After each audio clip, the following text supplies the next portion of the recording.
No fair weather friend.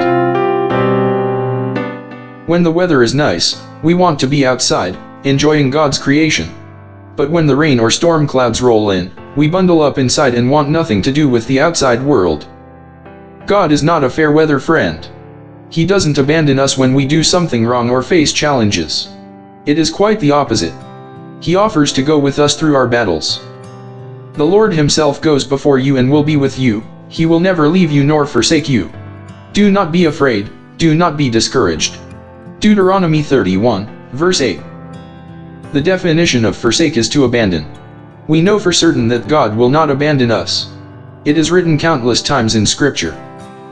We have all heard it said that when things get tough, you know who your real friends are.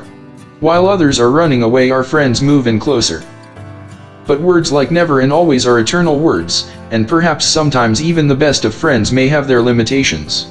When God says these words, they are set in stone. They mean exactly what they say, always and never. God is there waiting for you during the toughest of struggles. Bring Him into those times through prayer and commitment. You can be assured of His promise to never leave you or forsake you.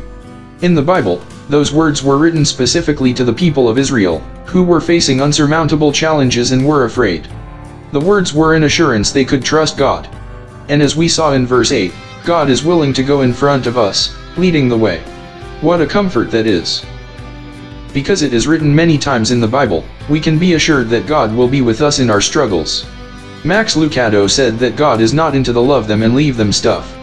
No matter what storms you face, God is with you every step of the way. For personal reflection, what storms are you facing? Have you asked God to go with you as you face them? The Bible says, "Be strong and courageous. Do not be afraid or terrified because of them, for the Lord your God goes with you. He will never leave you nor forsake you." Deuteronomy 31, verse 6. Let us pray. Dear Lord, as we go through the struggles of life, be with us. Let us take comfort in you, your grace, your mercy, and direct our thoughts to you. Amen.